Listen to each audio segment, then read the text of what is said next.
Hello everybody and welcome back to our lecture series. I'm Ted, your host, and for this lecture we're going to continue along with our discussion on the mid-20th century civil rights movement. So in our last lectures we touched on the impact of the legacy of Malcolm X, how he was just this powerful influence on the Black Power movement of the late 1960s. We also touched on the career of Stokely Carmichael. Stokely Carmichael led the radical faction of SNCC, and he led in the ousting of the white members of SNCC. And he also embraced Stokely Carmichael and the other members of SNCC also began to embrace the ideology of Black Power wholeheartedly.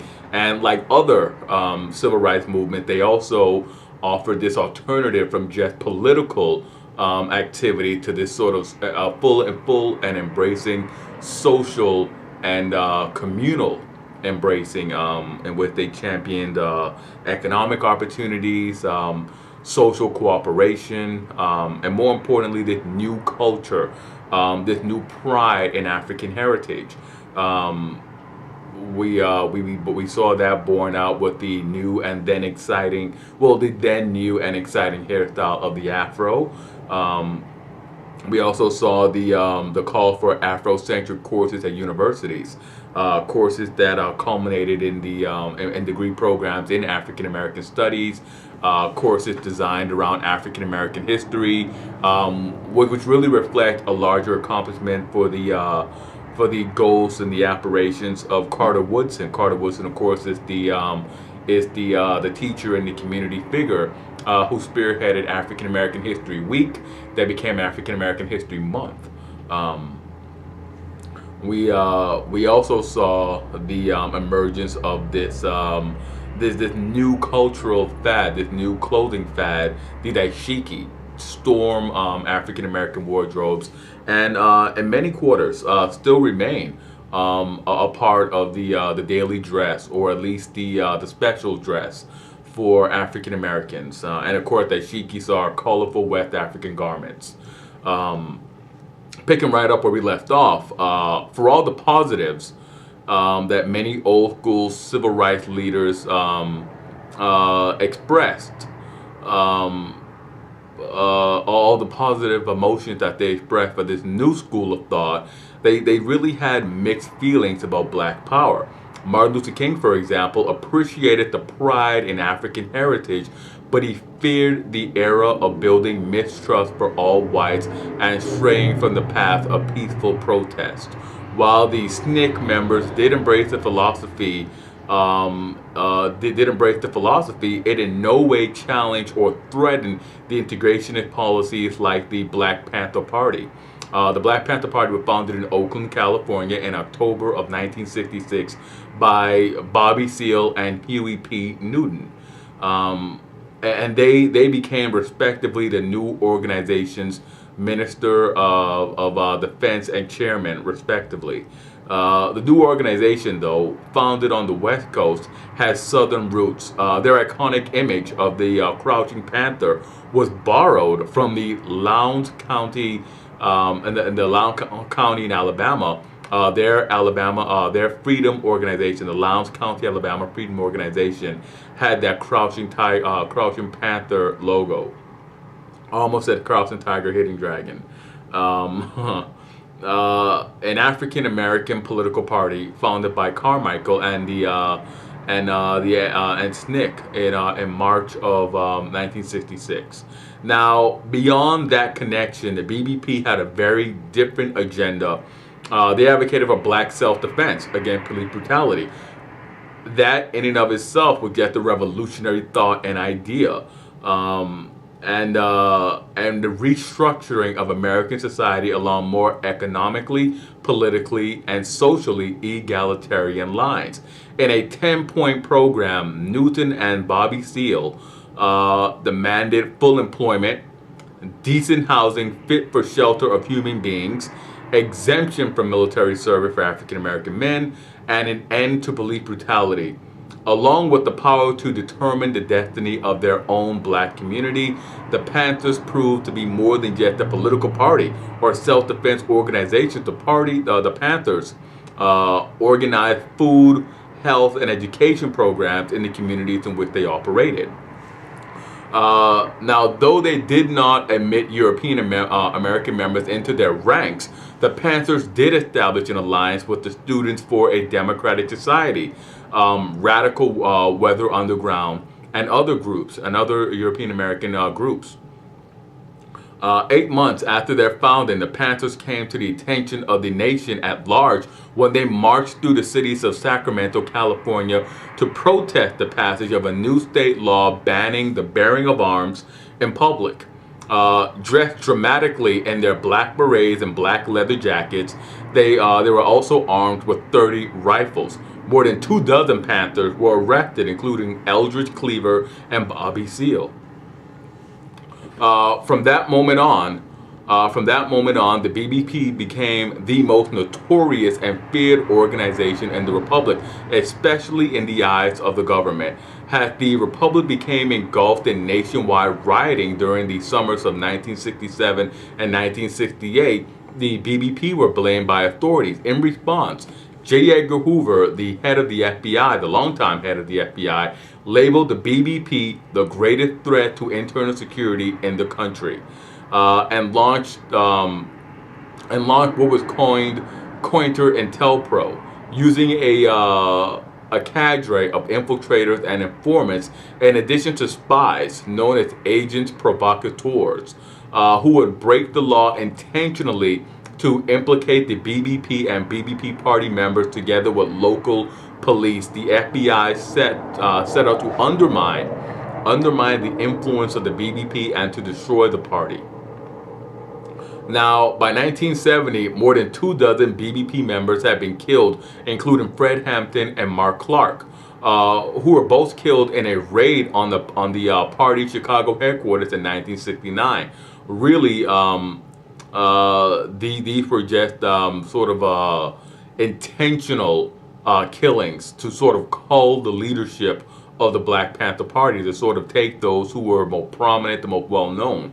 Thousands of others were either sent to prison or forced into exile, such as Eldridge Cleaver, who fled to Cuba. In New York, 20 BBP members were brought up on charges of conspiracy to commit murder, blow up buildings, and plotting to assassinate President Nixon. Most of the charges were based on the testimony of agents, provocateurs, and informants, who themselves had extensive criminal records. A number of the convictions were either thrown out or overturned. Huey Newton, for one, Huey Newton was arrested for the shooting of an Oakland police officer. Now, the BBP's commitment to a broad, multiracial alliance of revolutionary groups served to isolate them from the community and other civil rights organizations. Now, the alliance formed with SNCC during the Free Huey movement of 1968 was dissolved when the BBP decided to ally with Maulana Karenga and his Southern California Black Nationalist group, and SNCC's decision to end all ties with white activists. Now, the BBP has an effective force with collapsing, with most of its leadership in prison or in exile or dead. The organization shifted to less confrontational approaches. And this is best emphasized by Bobby Seale's campaign for mayor of Oakland in 1973. Now, in spite of such reform, the BBP languished and withered under intense government repression and ostracization from other civil rights groups. Now, while I'm addressing the Black Panther Party, I would simply like to go back to their party program, which was very revolutionary and underscored a number of key concerns that the African American community had at this time. And their party program, their party platform goes as follows. We want freedom. We want power to determine the destiny of the black community. We want full employment for our people. We want an end to the robbery by the white man of our black community. We want decentralized housing fit for the shelter of human beings. We want education for our people that exposes the true nature of their descent, the true nature of this decadent American society. We want education that teaches us our true history and our role in present day society. We want all black men exempt from military service. We want an immediate end to police brutality and murder of black people. We want freedom for all black men held in federal, state, county, and city prisons and jails.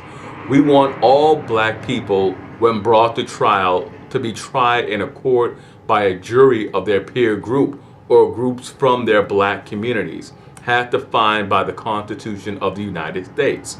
We want land, bread, housing, education, clothing, justice, and peace.